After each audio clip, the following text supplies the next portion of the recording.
So today we're going to be talking about 4 keys to effective police leadership, which really is not applicable just to police. These are concepts that are going to be applied no matter what your role is, whether you're a police officer, a civil servant serving the community, or if you find yourselves at some point in the corporate world. Additionally, we're going to be talking about what to do when you're faced with adversity and difficulty, maybe even failure in your careers. And hopefully, as a result of this, we're going to have some takeaways that you may be looking at and say, hey, you know, this is something that really resonated with me, and I'm going to try and incorporate that into my own style. So the 4 keys: people, places, the things they do, and the times that they do them. You know those 4 things, you'll be a good street cop. Right? But beyond the frontline officers, our patrol officers, our class 1s, our class 2s, does it apply to us as leaders within our agencies? Well, I think it does. There's a whole host of people that we're responsible to. Politicians, stakeholders, the community, our victims or our complainants. You may also have to answer to, other officers. And as supervisors, we definitely have a responsibility for our officers, right, Sarge? So we talked about a lot of people, we talked about a lot of places. It's impossible to get down into all the details of the things that they do. So for this, we kind of have to broaden it out a little bit.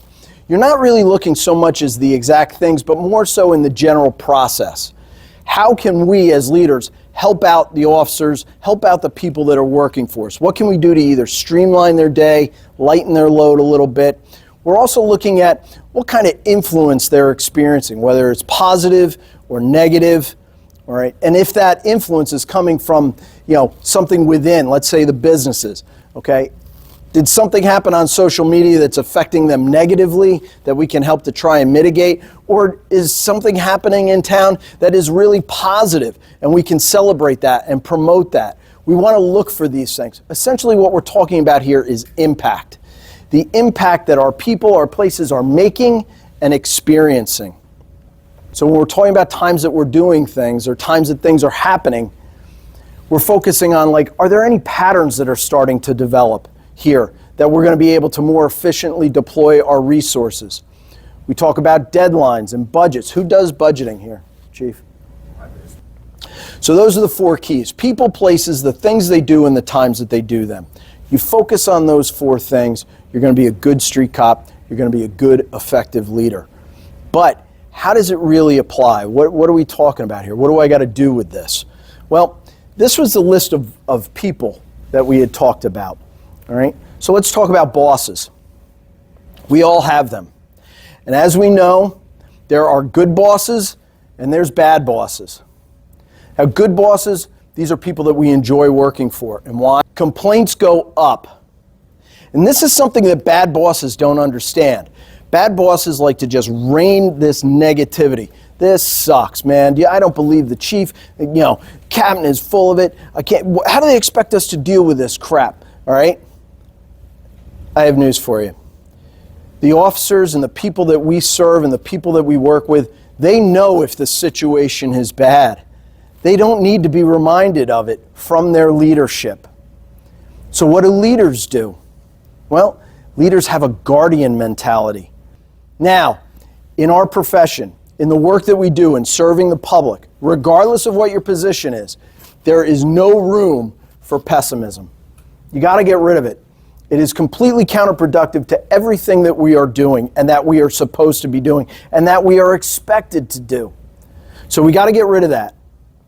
You've got to base it upon the experience and what your troops are feeling. You've got to be tuned into them. And the 4 keys help you be in tune to them. But this may be the only time ever that they call the police.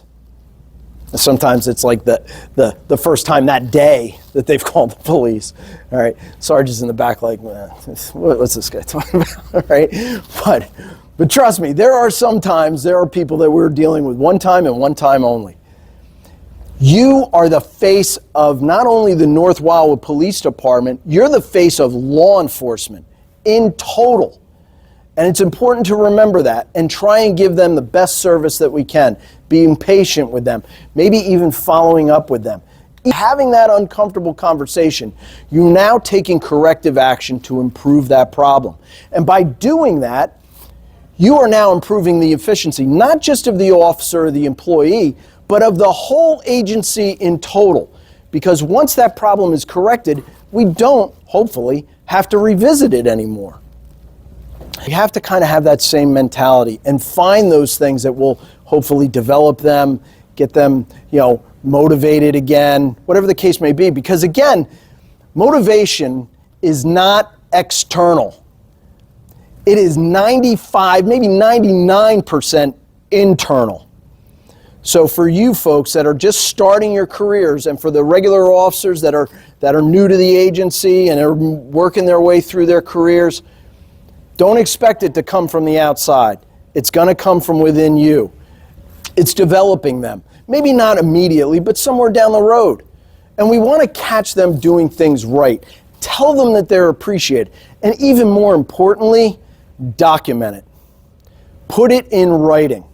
Because when you put that commendation in writing and you hand it to them, there's weight to this. There's feel to it.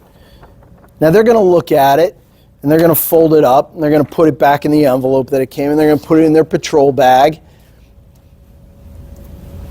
They don't throw it away. Ever. This will be something that is going to be posted next to all the pictures of their job as a police officer at their wake. This is something that's going to come back to them when they clean out their patrol bag, because now they're a detective and they've got a cubicle, or they're getting promoted and their locker is changing and they're going to come find and they're going to say, hey, I remember when Captain Madden gave me that commendation. That was really cool. That was a great case, man. I got to make sure that I do too. All right? We put it in writing. In order to invest in my family or your family, you have to invest in you. You have to give yourself some time to deal with the stresses of the job. Recognize the pressures that you're under. Find that time to carve out 45 minutes to an hour to work out, where it's not impacting or taking you away from your family. For me, that's at 5 a.m. I wake up at 5 a.m. every morning and I work out. And I know you're like, yeah, I could tell. You're buff, all right? I'm not, okay, but more, imagine if I didn't, all right? So now we talk about places. And when it comes to places, there's two things that are required of us, okay? We've talked about all these different things, the stakeholders' locations, all right, our headquarters, all these different places. But for what is required of us, vision and accountability. I'm building a relationship. I'm using something that happened on the other side of the globe, and I'm taking that opportunity to proactively seek out one of our stakeholders and build or strengthen our relationship.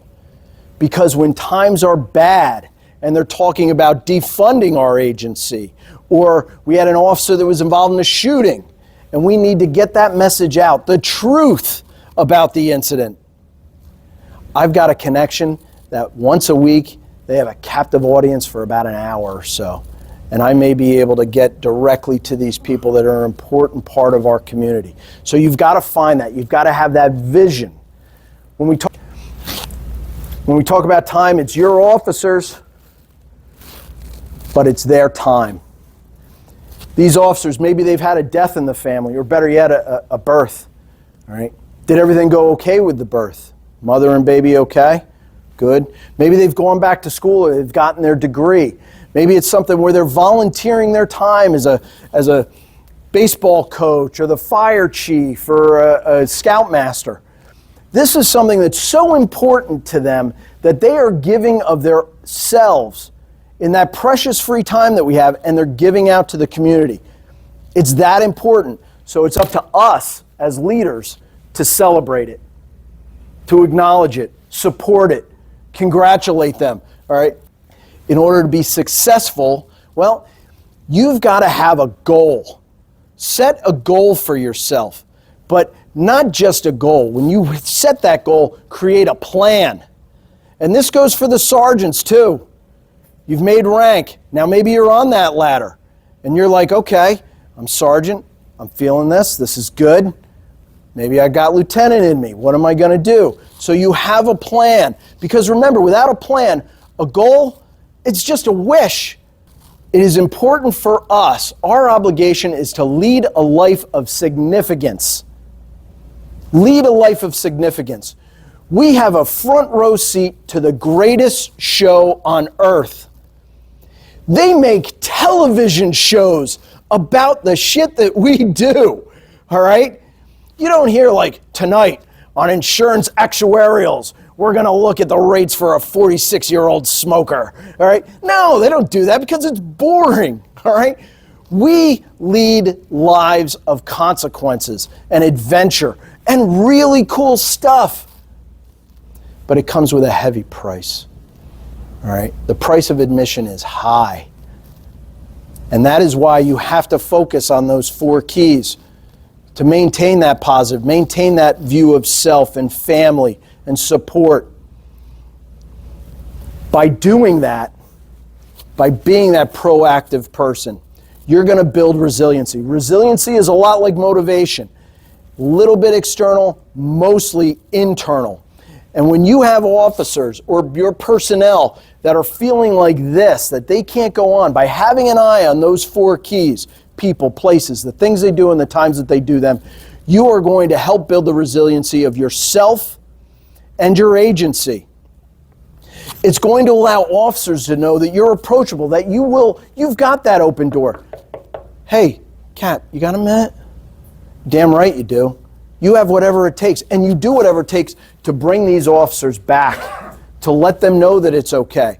Because if you don't, it's like the old mindset when we came on. Oh, man, you're going to the head shrinker? Forget it. You're done. Okay? It's not that way anymore. If you're having a difficult time, more often than not, almost like 90% of the time, you are rehabilitatable and you come back to the job. Because it's important that that happens, especially in these large situations, these very well-known situations. Because if we don't encourage that, no one will speak. Failure is hard, and it can come from many sources. It may come from within. It's a little hard to see. This is Will Smith, all right? The slap. You think Will Smith wishes he could get that 90 seconds of his life back? I'm damn right he does. He won the Academy Award for Best Actor. Nobody's talking about it, all right? They're talking about the slap. They were talking about the slap and making jokes about it. He's a punchline, all right? That's a failure within. Or you might have the sniper that's sitting there among you. You can't wait to broadcast to the world your shortcomings, your mistakes, your bad decisions. I can't believe they made him sergeant. I can't believe she's getting promoted. Or it could be something outside, an external thing that really is out of your control, all right? Capitol riots, a hurricane that's coming into town. You can't turn that hurricane around, all right? You just got to deal with it. And maybe there is a catastrophic failure, but you just got to get through it. Just like Winston Churchill's reminding us.